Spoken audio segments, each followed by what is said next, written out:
আসসালামু আলাইকুম, সবাইকে স্বাগতম ম্যাথ অ্যান্ড ম্যাটার বাই সাদিকে। আজকে আমরা গাঢ় সোডিয়াম ক্লোরাইডের তড়িৎ বিশ্লেষণ শিখব। এর পাশাপাশি আমরা শিখব ইলেকট্রোপ্লেটিং, ড্রাই সেল এবং নিউক্লিয়ার বিক্রিয়াগুলো শিখব। তাহলে প্রথমে আমরা শিখব গাঢ় সোডিয়াম ক্লোরাইডের তড়িৎ বিশ্লেষণ। সো আমাদের কোশ্চেনের মধ্যে থাকতে পারে গাঢ় সোডিয়াম ক্লোরাইডের তড়িৎ বিশ্লেষণ, কিংবা আমাদের থাকতে পারে গাঢ়র জায়গায় থাকতে পারে জলীয় সোডিয়াম ক্লোরাইডের তড়িৎ বিশ্লেষণ। সো আমাদের এটা বুঝতে হবে, অথবা ব্রাইনও থাকতে পারে। সো গাঢ় সোডিয়াম ক্লোরাইডের তড়িৎ বিশ্লেষণকে অনেক সময় ব্রাইন বলে উল্লেখ থাকতে পারে কোশ্চেনের মধ্যে। সো আমাদের সেটা বুঝতে হবে।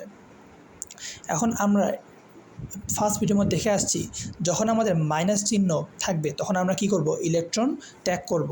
অর্থাৎ আমাদের যদি থাকে ক্লোরিন মাইনাস, তাহলে সে কি করবে, সে ইলেকট্রন ত্যাগ করবে। সে ইলেকট্রন ত্যাগ করে কি করবে, ইলেকট্রন ত্যাগ করে সে ক্লোরিন পরিণত হবে। এবং যখন আমাদের প্লাস চিহ্ন বেশি পাবে, যেমন সোডিয়াম প্লাস হতে পারে, সো এ কী করবে, এ ইলেকট্রন গ্রহণ করবে। এ ইলেকট্রন গ্রহণ করে সে সোডিয়ামে ধাতুতে পরিণত হবে। সো আমরা এটা ফার্স্ট ভিডিওর মধ্যে দেখে শিখে আসছি।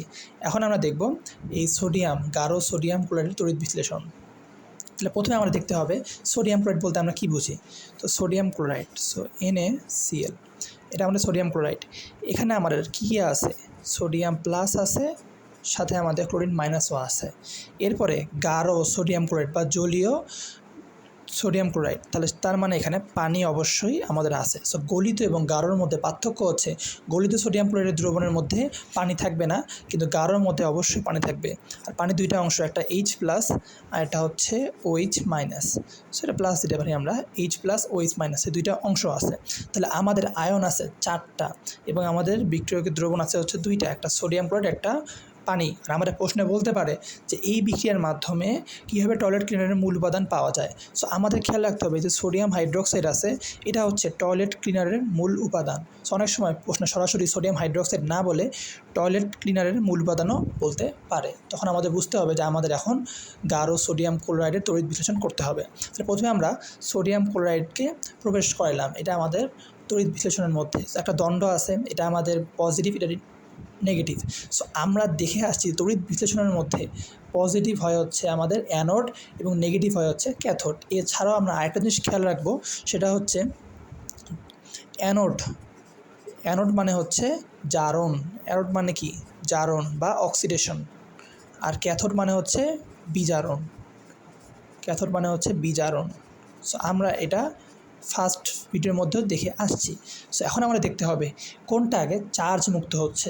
চার্জ মুক্ত হওয়ার মাধ্যমে আমরা বলতে পারবো কে এই দুইটা অ্যানোড থেকে বের হবে, ক্যাথোড থেকে বের হবে, এবং আমরা ফাইনালি আমরা কোন দ্রবণটা পাবো। সেটার জন্য আমাদের আগে দেখতে হবে এই 4টার মধ্যে কে আগে চার্জ মুক্ত হচ্ছে, কে অ্যানোডে বিক্রিয়া দিচ্ছে, কে ক্যাথোডে বিক্রিয়া দিচ্ছে। সো আমরা প্রথমে আগে এই জিনিসটা খেয়াল করব। তাহলে এখন আমরা দেখতে পাচ্ছি যে এই পাশে আমাদের আছে প্লাস, তার মানে এটা কি আমাদের অ্যানোড। তো প্লাসের সাথে কার সম্পর্ক হয়, যার মাইনাস সম্পর্ক হয়। তাহলে এখানে কে যুক্ত হবে, এর কাছাকাছি কে আসবে, এর কাছাকাছি আসবে ক্লোরিন মাইনাস, এরপরে আসবে আমাদের OH মাইনাস। এটা আমাদের পজিটিভ, তাহলে অবশ্যই আমাদের কাছে কে আসবে, এর কাছে আমাদের আসবে সোডিয়াম প্লাস আর হাইড্রোজেন প্লাস। এখন দেখতে হবে এই দুটোর মধ্যে কে এই গ্যাস থেকে বের হচ্ছে এবং কে এই গ্যাস থেকে বের হচ্ছে। আমরা দেখতে পাচ্ছি এখানে হাইড্রোজেন দেওয়া আছে, ক্লোরিন দেওয়া আছে, কিন্তু আমরা তো বুঝতেছি না আমরা এটা কীভাবে এটা হইলো। সো আমাদের এটা মেকানিজমটা বুঝতে হবে। সো আমরা এখানে দেখব যে এই যে হাইড্রোজেন আয়ন আছে, এবার সোডিয়াম আয়ন আছে, এখন কে চার্জ মুক্ত হবে এটা জানার জন্য আমাদের এখন দেখতে হবে সক্রিয়তার সিরিজটা। সক্রিয়তার সিরিজটা আমরা এখন সর্বপ্রথম দেখব, তাহলে আমাদের জন্য এই বিষয়গুলো সহজ হবে। এটা হচ্ছে সক্রিয়তা সিরিজ। এখানে লিথিয়াম থেকে শুরু করে আমাদের এখান পর্যন্ত আছে অরাম পর্যন্ত। তাহলে এটা আমরা মনে রাখতে পারি, লিকে বা কানার ম্যাকগাইবার এলো যেন ফিরে সোনা পাবে, হায় কুলাঙ্গার হাজি আজি পেটাবে আমায়। সো এটা লিথিয়াম, এটা পটাশিয়াম, এটা বেরিয়াম, এটা calcium, sodium, magnesium, aluminium, zinc, ferrous, stannum, lead, hydrogen, copper, mercury. এটা হচ্ছে আমাদের আর্জেন্টাম বা আমরা সিলভার, এটা প্লাটিনাম, এটা হচ্ছে গোল্ড বা অরাম। এখন এই যে সিরিজটা আছে, এটা কিন্তু এখানে শুরু এবং এটা হচ্ছে শেষ। সো যার সক্রিয়তা বেশি সে হবে অ্যানোড। অ্যানোড কি, যার সক্রিয়তা বেশি, যে উপরে থাকবে সে হচ্ছে অ্যানোড, যে নিচে থাকবে সে হবে হচ্ছে ক্যাথোড। তাহলে আমরা এই অনুযায়ী আমরা বুঝতে পারবো কে আমাদের অ্যানোড হবে, কে আমাদের ক্যাথোড হবে। সো আমরা গ্যালভ্যানিক সেলের মধ্যে দেখছিলাম অ্যানোড এবং ক্যাথোডটা, সেখানেও কিন্তু আমাদের এই জিঙ্ক ছিল হচ্ছে উপরে, জিঙ্ক ছিল উপরে, সেই জন্য আমরা জিঙ্ক হয়েছে অ্যানোড আর কপার হয়েছে আমাদের ক্যাথোড। এছাড়াও আমরা জানি যে জিঙ্ক আমাদের এখানে ইলেকট্রন গ্রহণ করে, জিঙ্ক আমাদের ইলেকট্রন ত্যাগ করে, কপার গ্রহণ করে। সো এগুলো আমাদের মেকানিজম মতো আছেই। তো মূল বিষয় আমার দেখতে হবে যার সক্রিয়তা বেশি সে হবে অ্যানোড, যার সক্রিয়তা কম সে হবে ক্যাথোড। এখন এটা তো গেল আমাদের ধাতুগুলা। এখন আমরা একটু আয়ন নিয়ে আলোচনা করি। এখন আমাদের যে সক্রিয়তার ক্রম যেটা আছে এটা তো নিচের দিকে নামলে কমে আর উপরের দিকে গেলে বাড়ে। কিন্তু এই যে ক্যাটায়ন আছে, এই ক্যাটায়নের মধ্যে দেখতে পাচ্ছি হাইড্রোজেন এবং কপার। হাইড্রোজেনটা কি বড় কপারের চেয়ে, কারণ কি আমাদের হাইড্রোজেন আছে কপারের উপরে, কপারের জাস্ট উপরে আছে আমাদের হাইড্রোজেন, আর উপরে থাকলে কি সক্রিয়তা বাড়ে। তাহলে আমাদের শুধুমাত্র ধাতু হিসেবে যদি আমরা করি তাহলে দেখতে পারবো যে হাইড্রোজেনের হচ্ছে সক্রিয়তা বেশি কপারের তুলনায়। কিন্তু যখন প্রশ্ন আসবে যে হাইড্রোজেন প্লাস এবং কপার 2+, এটা কি আর ধাতু থাকলো? এটা কিন্তু ধাতু আর নাই, এটা এখন হয়ে গেছে আয়ন। তাহলে আমাদের এই সিরিজটা হচ্ছে ধাতুর সিরিজ, আর এটা হচ্ছে আমাদের সক্রিয়তার আয়নের সিরিজ। তাহলে এটা হচ্ছে ক্যাটায়ন। তাহলে আমাদের যেটা ক্যাটায়ন হবে সেটা হচ্ছে উল্টা। তার মানে ধাতুর সক্রিয়তা সিরিজ অনুযায়ী যেটা হবে ক্যাটায়নের সক্রিয়তা সিরিজ হবে তার বিপরীতটা। তাহলে হাইড্রোজেনের বেশি কপারের কম। কিন্তু যখন আমরা ক্যাটায়নের হিসাব করব তখন আমাদের এই H+ হবে বড়, কপার 2+ হবে হচ্ছে, মানে কপার 2+ হবে বড়, H+ হবে ছোট। আমরা দেখতে পারি এই যে সোডিয়াম এবং আমাদের হাইড্রোজেন, এর মধ্যে সোডিয়ামকে আমাদের উপরে আসে না, সোডিয়াম উপরে আসে, হাইড্রোজেন অনেক নিচে আসে। তাহলে সোডিয়াম অবশ্যই আমাদের হাইড্রোজেনের চেয়ে বড়। কিন্তু যখন প্রশ্ন আসবে সোডিয়াম প্লাস আর হাইড্রোজেন প্লাস, তখন বড় কে হবে? এই হাইড্রোজেনটাই বড় হবে, কারণ সক্রিয় সিরিজের উল্টা হচ্ছে আমাদের ক্যাটায়নের সিরিজটা। আশা করি আমরা জিনিসটা বুঝতে পারছি। আর অ্যানায়নের ক্ষেত্রে তারপরে উল্টাটা ঘটে। তা আমার নিচে নামলে এটা সক্রিয় সিরিজ আবার পারে। যেমন আমাদের nitrate, sulphate, chloride, bromide, iodide, এই সবগুলো হচ্ছে কি আমাদের অ্যানায়ন, কারণ এটা মাইনাস চার্জ আছে, ঋণাত্মক চার্জ আছে। তো সেক্ষেত্রে আমরা দেখতে পাচ্ছি যত নিচে নামছে ততই আমাদের আয়নটা বাড়তেছে। তো আমাদের এখানে কিন্তু ছিল OH, এটা ছিল ক্লোরিন। সো এই অনুযায়ী আমাদের কিন্তু OH-এর কিন্তু সক্রিয় সিরিজটা বেশি। তাহলে আমাদের OH-টা আগে চার্জ মুক্ত হবে। কিন্তু সক্রিয় সিরিজ অনুযায়ী শুধুমাত্র চার্জ মুক্ত হবে বিষয়টা এমন না, এখানে ঘনমাত্রার প্রভাব আছে। যখন আমাদের এখানে OH এবং ক্লোরিন আছে, তো এদের মধ্যে এই ক্লোরিনের ঘনমাত্রা হচ্ছে 0.1 এবং OH-এর হচ্ছে 10⁻⁷, যেটা কিন্তু খুবই ক্ষুদ্র সংখ্যা। 10⁻⁷ হচ্ছে খুবই ক্ষুদ্র সংখ্যা। সেই জন্য আমাদের এখানে ক্লোরিনটা চার্জ মুক্ত হবে, সেটা ব্যতিক্রম। কিন্তু মূলত আমাদের জিনিসটা খেয়াল রাখতে হবে যে ক্যাটায়ন যে আছে এই হচ্ছে সক্রিয় সিরিজের উল্টা, আর অ্যানায়ন হচ্ছে আমাদের সক্রিয় সিরিজের সমান। তার মানে নিচে নামলে সক্রিয়তা কমে, উপরে গেলে বাড়ে। তো এখন আমরা দেখতে পাচ্ছি ক্লোরিন এবং OH-এর মধ্যে আমাদের ক্লোরিনের ঘনমাত্রা বেশি, সেই জন্য আমরা ক্লোরিন এখানে চার্জ মুক্ত হবে, এবং সোডিয়াম প্লাস এবং হাইড্রোজেন প্লাসের মধ্যে আমাদের হাইড্রোজেন প্লাসটা চার্জ মুক্ত হবে। তাহলে এখানে আমাদের মাইনাস, এটা আমাদের কি ক্যাথোড, এটা হচ্ছে আমাদের প্লাস, কারণ তড়িৎ বিশ্লেষণের সময় আমাদের প্লাস হচ্ছে অ্যানোড, মাইনাস হচ্ছে ক্যাথোড। তাহলে অ্যানোডে আমাদের কী হয়? অ্যানোডে আমাদের জারণ বিক্রি হয়। ক্লোরিন মাইনাস, আমরা বুঝতে পারছি এখানে কী হবে, আমাদের জারণ বিক্রি হবে। তাহলে অ্যানোডে রিয়াকশন আমাদের কী হবে? ক্লোরিন কী করবে? আমাদের যে ক্লোরিন আছে এই হচ্ছে আমাদের এই যে ক্লোরিনটা, সে কী করবে? ইলেকট্রন গ্রহণ করবে। সে ইলেকট্রন গ্রহণ করে কী উৎপন্ন হবে? এই ক্লোরিন উৎপন্ন হবে, এবং এই ক্লোরিন একটা আর একটা মিলে আমাদের উৎপন্ন করবে Cl2 বা ক্লোরিন গ্যাস। পরে এই গ্যাসটা আমাদের এই রাস্তাতে বের হয়ে যাবে, এই রাস্তাতে আমাদের ক্লোরিন গ্যাসটা বের হয়ে যাবে। সেম এখন আমাদের ঘটবে হচ্ছে ক্যাথোড। এখন আমাদের ক্যাথোডের মধ্যে কী ঘটবে? ক্যাথোডে আমাদের হাইড্রোজেন যে আছে, এই যে H+ আছে, সেই H+ যেটা আছে, এই H+ কী করবে? ইলেকট্রন গ্রহণ করবে। সো আমাদের এই H+ ইলেকট্রন গ্রহণ করবে, ইলেকট্রন গ্রহণ করে আমাদের H-এ পরিণত হবে, মানে হাইড্রোজেন মুক্ত হাইড্রোজেন পরিণত হবে। এখন হাইড্রোজেন আর হাইড্রোজেন মিলে আমাদের কি উৎপন্ন করবে? হাইড্রোজেন গ্যাস উৎপন্ন করবে, যেই গ্যাসটা আবার আমাদের এদিক দিয়ে বের হয়ে যাবে। তাহলে আমরা প্রবেশ করেছি সোডিয়াম ক্লোরাইড, তার মধ্যে আমাদের ক্লোরিন চলে গেল, হাইড্রোজেন চলে গেল, আর কি থাকে? মানে HCl হয়ে গেল। আমরা ধরলাম HCl, কিন্তু মূলত HCl না, এটা হাইড্রোজেন গ্যাস, এটা ক্লোরিন গ্যাস। কিন্তু আমাদের দুইটা ব্যবহার হয়ে গেছে। এখন থাকলো সোডিয়াম আর হাইড্রোক্সাইড, যেটা আমাদের এই সাইড দিয়ে বের হয়ে আসবে। সোডিয়াম হাইড্রোক্সাইড এটা আমার এই পাশ দিয়ে বের হয়ে আসবে। তাহলে আমাদের একটা জিনিস খেয়াল রাখতে হবে যে এই যে সোডিয়াম আছে, এই সোডিয়াম আর এই হাইড্রোজেন প্লাস, এটা কোথায় যুক্ত হচ্ছে? এটা কিন্তু ক্যাথোডে যুক্ত হচ্ছে। এটা কি ক্যাথোড? ক্যাথোড মানে কি? মাইনাস চার্জ যুক্ত। তড়িৎ বিশ্লেষণের মধ্যে মাইনাস চার্জ যুক্ত হচ্ছে কি? ক্যাথোড। আর আমাদের এই যে Cl- আর এই OH- এটা যুক্ত হবে আমাদের অ্যানোডে, আর অ্যানোডে হয় হচ্ছে জারণ। সো আশা করি আমরা জিনিসগুলো বুঝতে পারছি। তাহলে এখন থেকে আমরা যদি সোডিয়াম ক্লোরাইড জায়গায় যদি ম্যাগনেসিয়াম ক্লোরাইড বলতো তখন আমরা দেখতাম সেমভাবেই করতাম, তো আমাদের কোনো সমস্যা হওয়ার কথা না। এখন থেকে আমরা যদি গাঢ় সোডিয়াম ক্লোরাইডের তড়িৎ বিশ্লেষণ বলে কিংবা বলে ম্যাগনেসিয়াম ক্লোরাইডের তড়িৎ বিশ্লেষণ, আমাদের এখনও সমস্যা হবে না ইনশাআল্লাহ। এখন আমরা দেখব ড্রাই সেল বা শুষ্ক কোষ। তো অনেক সময় আমাদের এই ড্রাই সেলের প্রশ্নটা পরীক্ষার মধ্যে আসে। তো আমাদের ড্রাই সেল এটা হচ্ছে আমাদের ধাতব ক্যাপ এবং এটা হচ্ছে আমাদের কার্বনের দণ্ড। এর কিসের দ্রবণ? এটা হচ্ছে আমাদের কার্বনের দণ্ড, কার্বনের দণ্ড। আর এই কৌটা যে আছে, এই ভিতরে যে কৌটাটা আছে, এই কৌটাটা হচ্ছে আমাদের জিঙ্কের কৌটা। কিসের কৌটা? জিঙ্কের কৌটা। আর যেটা আমাদের অ্যানোড হিসেবে কাজ করে। কী হিসেবে কাজ করে? অ্যানোড হিসেবে কাজ করে। আমরা জানি অ্যানোডের মধ্যে কি জারণ ঘটে, তার মানে এই জিঙ্ক যে আছে সে কিন্তু জারণ ঘটায়, সে কিন্তু ইলেকট্রন ত্যাগ করে। এরপরে আমাদের যে পেস্ট আছে, এর ভিতরে কিন্তু আমাদের একটা পেস্ট থাকে, সেটা হচ্ছে ম্যাগনেসিয়াম না, এটা হচ্ছে ম্যাঙ্গানিজ ডাইঅক্সাইড, এটা অ্যামোনিয়াম ক্লোরাইড, এটা জিঙ্ক ক্লোরাইড ও পাটিত পানি। এটা মানে এখানে যুক্ত হওয়ার পর একটা পেস্ট তৈরি করে, বা যেটাকে আমরা কাই বলি। তাহলে আমাদের কী কী থাকে এখানে? আমাদের থাকে হচ্ছে ম্যাগনেসিয়াম বলছি বারবার, এটা হচ্ছে manganese dioxide plus ammonium chloride plus zinc chloride plus পাতিত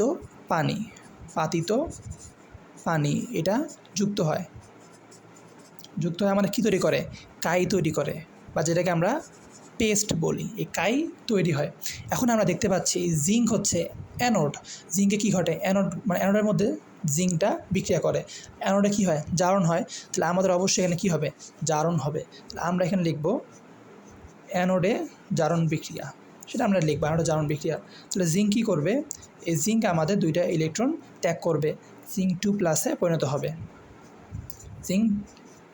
কারণ দুইটা ইলেকট্রন ত্যাগ করছে, 2+ পরিণত হবে। এখন আমাদের এই যে অ্যামোনিয়াম ক্লোরাইড আছে, এখানে দুইটা অংশ আছে, একটা অ্যামোনিয়াম প্লাস, একটা ক্লোরাইড মাইনাস।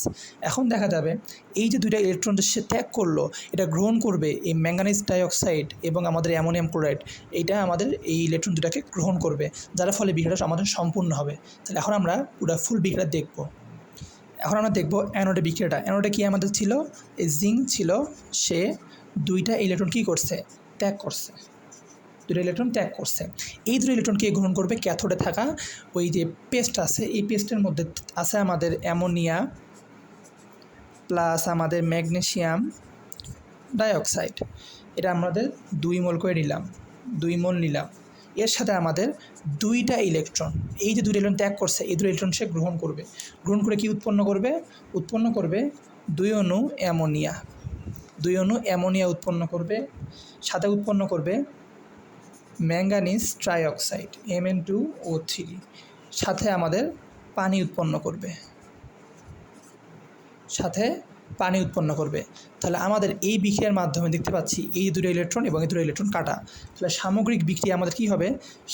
আমাদের বিক্রিয়া হবে, এই যে জিঙ্ক আছে, এই জিঙ্ক লিখবো আমরা, এটা সামগ্রিক বিক্রিয়া। জিঙ্ক প্লাস 2 অণু বা 2 মোল অ্যামোনিয়াম প্লাস 2 মোল ম্যাঙ্গানিজ ডাইঅক্সাইড, এটা কী করছে? এটা বিক্রিয়া করে কী উৎপন্ন করছে? জিঙ্ক 2+, নিচে লিখি একটু, অ্যামোনিয়া 2 মোল ammonia plus magnesium trioxide plus পানি। এটা হচ্ছে আমাদের সমগ্র বিক্রিয়া। তো এইভাবে আমাদের ড্রাই সেলটা কাজ করে। এখন আমাদের এই যে জিঙ্ক আছে, এই যে জিঙ্কের কৌটার মধ্যে জিঙ্ক আছে, এই জিঙ্ক কিন্তু এখানে অনেকগুলো পরমাণু যুক্ত আছে, জিঙ্কের অনেকগুলো পরমাণু যুক্ত হয়ে এই পেস্টের মধ্যে আছে। তাহলে এই জিঙ্ক একসময় শেষ হয়ে যাবে, তখন এই ব্যাটারিটা কাজ করবে না। তো ব্যাটারি ততদিন কাজ করবে যতদিন আমাদের এই জিঙ্কটা থাকবে। সো এইভাবে জিঙ্কটা আস্তে আস্তে দুটো ইলেকট্রন ত্যাগ করতে থাকবে, আর সেই ইলেকট্রনটা গ্রহণ করতে থাকবে আমাদের ক্যাথোডে থাকা এই পেস্টটা। এই ম্যাগনেসিয়াম বারবার বলতেছি, ম্যাঙ্গানিজ ডাইঅক্সাইড, তারপরে অ্যামোনিয়াম ক্লোরাইডের অ্যামোনিয়াম যে আছে, সেই ইলেকট্রনটা গ্রহণ করে বিক্রিয়াটা চলতে থাকবে। সো একসময় যখন জিঙ্ক শেষ হয়ে যাবে, তখন এই বিক্রিয়া আর ঘটবে না, যার ফলে এই ব্যাটারিটা আর কাজ করবে না, একসময় ব্যাটারিটা কাজ শেষ হয়ে যাবে। সো এখন আমরা দেখব ইলেকট্রোপ্লেটিং, যেটা আমাদের পরীক্ষার মধ্যে মাঝে মাঝে আসে থাকে, সেই জন্য আমরা সেটাও শিখে রাখব। সো এখন আমরা দেখব ইলেকট্রোপ্লেটিং। এই ইলেকট্রোপ্লেটিংয়ের মধ্যে আমরা যে দণ্ডটা নিছি সেটা নিছি আমরা আর্জেন্টাম বা সিলভার, এবং এই দ্রবণ ছিল আমাদের সিলভার নাইট্রেট, এই সিলভার নাইট্রেট। আর আমাদের যে চামচটা আছে সেটা হচ্ছে আমাদের আমরা নিছি হচ্ছে আর্জেন্টামের। সো এটা হচ্ছে আমাদের একটা বিক্রিয়া করব আমরা এখন, এটা আমরা বিক্রিয়া করব। সো আমরা যাকে যেই প্রলেপ দিব সেটাকে আমরা রাখবো মাইনাসের পাশে। সো আমরা এখানে দেখতে পাচ্ছি এটা হচ্ছে আমাদের প্লাস পয়েন্ট, এটা হচ্ছে আমাদের মাইনাস পয়েন্ট, এটা আমাদের পুরো একটা ব্যাটারি, এটা ধনাত্মক প্রান্ত, এটা ঋণাত্মক প্রান্ত। সো আমরা এখানে এই যে এজি আছে, সিলভার আছে, এই সিলভারে আমরা প্রলেপ দিব, এই সিলভারে আমরা প্রলেপ দিব, সেই জন্য আমরা এটাকে প্লাস চিহ্নের পাশে রাখছি, এবং যাকে প্রলেপ দিব সেটাকে আমরা এই পাশে রাখছি। আমাদের এই বিক্রিয়াটা এখন আমাদের এখানে ঘটবে, যার ফলে এই প্রলেপটা এই চামচটার উপরে পড়বে। আর দ্রবণ নিছি আমরা সিলভার নাইট্রেট। আমরা চলে সিলভার নাইট্রেট না নিয়ে আমরা নিতে পারতাম যেহেতু সিলভার নাইট্রেট কিন্তু অনেক একটা দামি বা একটু খরচের একটা দ্রবণ, সেই জন্য বেশিরভাগ সবসময় ইউজ হয় পটাশিয়াম আর্জেন্টো সায়ানাইড, যেটার সংকেত হচ্ছে কে এজি, এটা থার্ড ব্র্যাকেট হবে CN2। এটা হচ্ছে পটাশিয়াম আর্জেন্টো সায়ানাইড, এটা বেশিরভাগ সময় ইউজ করা হয় এই রকম দ্রবণের মধ্যে। তবে আমাদের এই আর্জেন্টাম নাইট্রেটটা আমরা ইউজ করব, বা যেটাকে আমরা বলি সিলভার নাইট্রেট। এখন এখানের মধ্যে দুই ধরনের বিক্রিয়া করবে, একটা জারণ বিক্রিয়া, একটা বিজারণ বিক্রিয়া। যে ধনাত্মক মানুষে যুক্ত হবে সে করবে অ্যানোড বিক্রিয়া, আর যে ঋণাত্মক মানুষে যুক্ত হবে সে করবে বিজারণ বিক্রিয়া। এখন ধনাত্মক প্রান্ত এবং ঋণাত্মক প্রান্তের মধ্যে কী কী যুক্ত আছে সেটা এখন আমরা দেখব। এই যে এজি নাইট্রেট আছে, এখানে একটা ধনাত্মক প্রান্ত আছে, একটা ঋণাত্মক প্রান্ত আছে, কারণ সেটা আমরা এখন দেখব। এই যে এজি নাইট্রেট আছে, এজি নাইট্রেট বা সিলভার নাইট্রেট, এটা এখন ভাঙলে কী পাবো আমরা, এজি প্লাস পাবো, আর আমরা পাবো হচ্ছে নাইট্রেট পাবো, এজি প্লাস নাইট্রেট পাবো। তাহলে আমাদের এই যে চামচটা সেটা হচ্ছে এজি প্লাস, এখন আমাদের কী করতে হবে, এজি করতে হবে। আর এখন আমরা এই বিক্রিয়াটা করে দেখব। তাহলে এখানে দুইটা বিক্রিয়া দেখবো, একটা জারণ বিক্রিয়া, একটা বিজারণ বিক্রিয়া। তাহলে আমরা এখন দেখব জারণ বিক্রিয়া। আমরা এখন দেখব আমাদের অ্যানোডে ঘটবে জারণ বিক্রিয়া। আমরা লিখব সিলভার, এই সিলভার কী করবে, একটা ইলেকট্রন ত্যাগ করবে, সেই ইলেকট্রন ত্যাগ করে এই এজি প্লাসে পরিণত হবে, এটা আমাদের অ্যানোডটা। আর ক্যাথোডে কী হবে, এই যে এজি প্লাস আছে, সিলভার প্লাস আছে, সে কী করবে, সে ইলেকট্রনটা গ্রহণ করে সে এজিতে পরিণত হবে। সো এইভাবে আমরা একটা কোনো বস্তুর বা কোনো যৌগের আমরা ইলেকট্রোপ্লেটিং করতে পারি অন্য একটা মৌল দিয়ে। এটা আমাদের এজি হচ্ছে একটা মৌল, সেটা সিলভার, সো আমরা সিলভারের প্রলেপ দিচ্ছি চামচের মধ্যে। সো এভাবে আমাদের ইলেকট্রোপ্লেটিং থাকতে পারে। আমাদের বলতে পারে যে এখানে আমরা চামচ নিচ্ছি আমরা অন্য কোনো একটা মৌলের, এটা আমাদের অন্য একটা মৌল, এখানে থাকতে পারে আর্জেন্টাম, এখানে থাকতে পারে ফেরাস বা যেটা আমরা আয়রন বলি। তো সেক্ষেত্রে আমরা দেখব যাকে আমরা প্রলেপ দিব, মূল কথা এই ইলেকট্রোপ্লেটিংয়ের মূল কথা হচ্ছে যাকে আমরা প্রলেপ দিব তাকে আমরা রাখবো মাইনাস বা ঋণাত্মক প্রান্তর সাথে, অর্থাৎ যেই প্রান্ত ঋণাত্মক থাকবে। আর আমরা যার প্রলেপ দিব সেটাকে রাখবো আমরা প্লাস চিহ্নর সাইডে, ধনাত্মক সাইডের পাশে। সো এইভাবে আমরা ইলেকট্রোপ্লেটিংটা করব। আশা করি আমরা জিনিসটা বুঝতে পারছি। এখন আমরা সর্বশেষ টপিকটা যেটা নিউক্লিয়ার বিক্রিয়া সেটা আমরা এখন দেখব। তো আমরা প্রথমে দেখব নিউক্লিয়ার ফিউশন বিক্রিয়া, যার নাম অন্য একটা হচ্ছে নিউক্লিয়ার সংযোজন বিক্রিয়া কিংবা থার্মোনিউক্লিয়ার বিক্রিয়া, কারণ এখানে খুব তাপ উৎপন্ন হয়, সেই জন্য নাম হচ্ছে থার্মোনিউক্লিয়ার বিক্রিয়া। এখন এখানে একটা নিউক্লিয়াস একটা নিউক্লিয়াস যুক্ত, একটা বড় নিউক্লিয়াস যুক্ত করছে। আমাদের কনফিউশন হয় ফিউশন এবং ফিউশনের মধ্যে। তো ফিউশনকে আমরা যদি সন্ধি বিচ্ছেদ করি আমরা পাবো ফিউ যোগ শন, তাহলে দুটা জিনিস যুক্ত হয়ে আমাদের ফিউশন তৈরি হয়েছে। সেই জন্য দুইটা বা তিনটা বা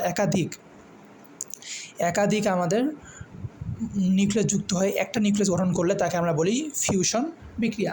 তার সংজ্ঞা আমরা যদি দেখি যে নিউক্লিয়ার প্রক্রিয়ায় একাধিক নিউক্লিয়াস একত্রিত হয় একটি অপেক্ষাকৃত বড় এগুলো হচ্ছে তো অনেক বড়, অপেক্ষাকৃত ভারী বা বড় নিউক্লিয়াস গঠন করে, তাকে বলে নিউক্লিয়ার ফিউশন বিক্রিয়া। যার একটা উদাহরণ আমাদের বইয়ে দেওয়া আছে, বা এটাকে হাইড্রোজেন বোমা তৈরি করার সময়টা ইউজ করা হয়।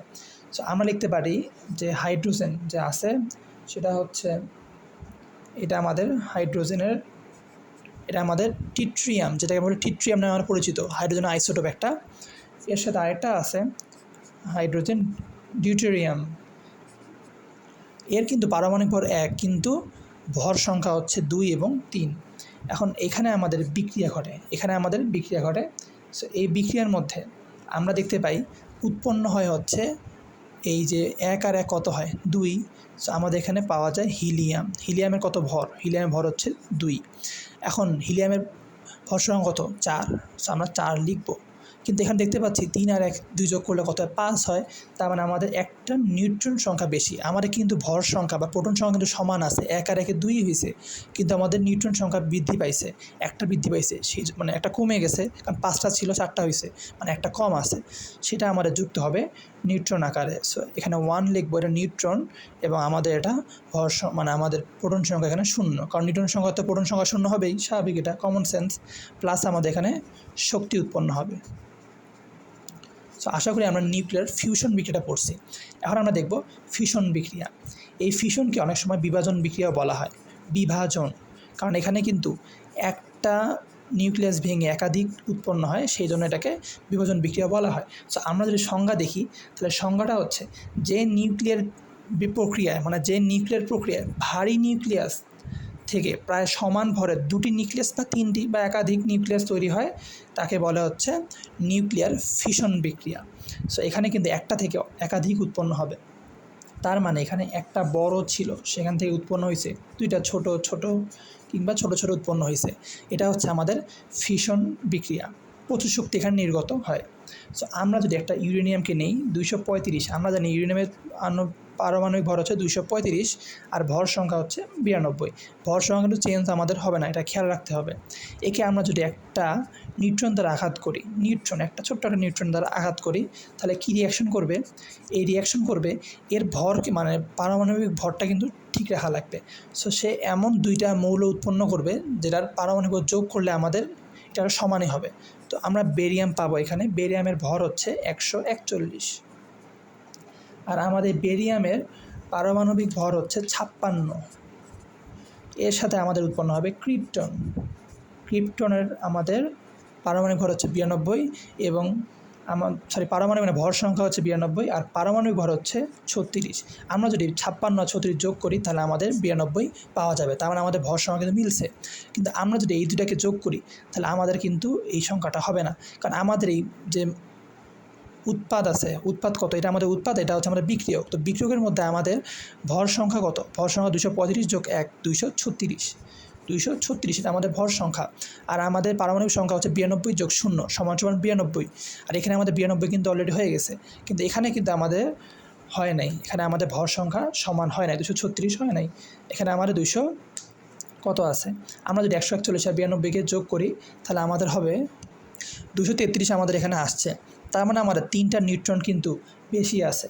আমরা লিখব 3:1 নিউট্রন 0, কারণ 3 আর 3-এর সাথে আমরা যদি 1 গুণ করি, মানে নিউট্রন কটা আছে, নিউট্রনের ভর কত 1, তাহলে আমরা উপর লিখলাম 1, নিচে হচ্ছে 0, কটা নিউট্রন আছে 3টা নিউট্রন আছে, কারণ আমরা যদি এখান থেকে 236 আর এখানে আমাদের আসে 233, তাহলে 3টা নিউট্রন বেশি আছে।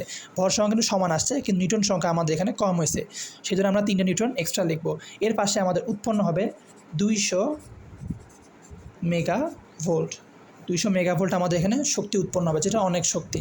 সো আমরা আশা করি এই নিউক্লিয়ার ফিউশন এবং ফিউশন বিক্রিয়া বুঝতে পারছি। ফিউশন মানে দুইটা যুক্ত হয়ে একটা উৎপন্ন হয়েছে, বা একাধিক যুক্ত হয়ে একটা উৎপন্ন হয়েছে, আর ফিউশনের মধ্যে একাধিক বা একটা থেকে একাধিকটা উৎপন্ন হয়েছে, মানে একটা থেকে যখন একাধিক হয়ে বিভাজন হবে তখন সেটা ফিউশন, আর কয়েকটা যুক্ত হয়ে সংযোজন হয়ে যখন একটা যুক্ত করবে তখন সেটাকে বলবো আমরা ফিউশন বিক্রিয়া। সো আশা করি আপনাদের এই অধ্যায়ের কোনো সমস্যা থাকবে না। নেক্সট আমরা হায়ার ম্যাথের 11 অধ্যায়, যেটা স্থানক ও জ্যামিতি, সেটা আমরা 2টা ক্লাসে শেষ করব। তো সবাইকে ধন্যবাদ। আসসালামু আলাইকুম ওয়া রাহমাতুল্লাহি ওয়া বারাকাতুহু।